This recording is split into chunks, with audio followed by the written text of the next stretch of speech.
As we continue this week, our discussion, our look at the second coming of Christ, at what we call the Battle of Armageddon, we're seeing that there's three great enemies that must be destroyed before Christ sets up his kingdom on earth.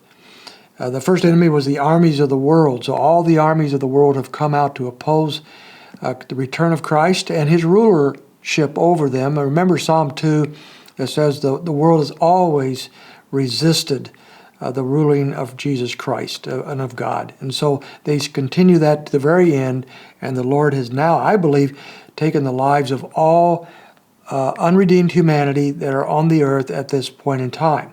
But there's a second great enemy, and that is the Antichrist and his false prophet. We pick that up in verse 19. And I saw the beast, that's the Antichrist, and the kings of the earth and their armies assembled to make war against him who sat on a horse and against his army. And the beast was seized, and with him the false prophet who performed the signs in his presence, by which he deceived those who had received the mark of the beast and those who worshipped his image.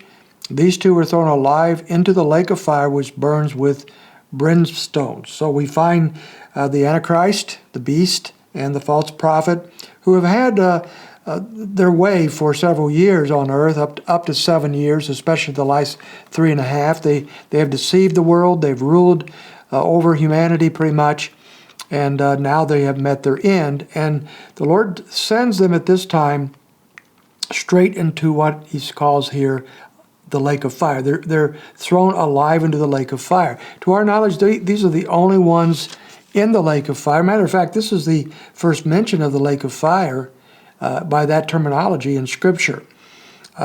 We find in chapter 20 and verse 10, it says they're still there. It says, and the devil who deceived them was thrown into the lake of fire.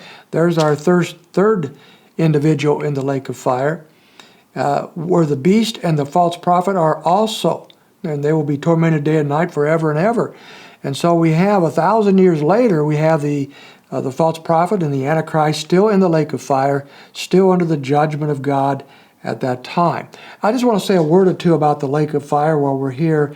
Even though this is the first mention of it as in that terminology, it's picked up later, and we'll look at this more carefully a little bit later on. But we find it down in in the verses that follow here in chapter 20, when it says in verse 14, and death and Hades were thrown into the lake of fire. And this is the second death, the lake of fire. And if anyone's name was not found written in the book of life, he was thrown into the lake of fire. I just want to make a few distinctions here. And when we get to this particular section, which is known as the judgment, the great white throne judgment, we will look at this in more depth. But I want to make some distinctions between the lake of fire and some other things. First of all, the abyss. In chapter 20 and verse 1, it says that I saw an angel coming down from heaven, holding the key of the abyss and a great chain in his hand. Now this is where Satan is going to be cast. We'll look at that next time. But this is apparently a prison house for demonic creatures. The abyss is not made for human beings. It is made for spiritual beings, fallen angels who resist the Lord. And Satan is going to be bound at this time and thrown in there. So that is not the same thing as the lake of fire. And then going back to chapter 20 and verse 14 and 15 again, the lake of fire is not exactly the same thing as hell either.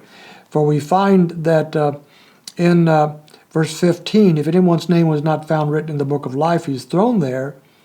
But it says in verse 14 that death and Hades were thrown into the lake of fire. So we have the lake of fire being distinguished from both death and Hades. Now death, I think in this picture, if he's making these distinctions, death is a picture of human death, physical death. We all die. It's appointed unto man once to die, and after that the judgment. So this is the judgment of the unsaved. So physical death. And then Hades would be spiritual death. This is the place where the souls of those who have rejected the Lord go. And we often call this, and sometimes it's translated hell. And so death and hell, or death and Hades, are both thrown into the lake of fire, which is the final resting place, final destination, we might say, of those who have rejected Christ. And so the lake of fire is first inhabited by those who have led this great rebellion against the Lord, the Antichrist and the false prophet, followed years later, 1,000 years later, by Satan himself, before any humans are ever there. And that'll be a story in and of itself that we'll look at later. Tomorrow we'll look at the final enemy that Jesus must defeat before he sets up his kingdom. So we hope to see you then.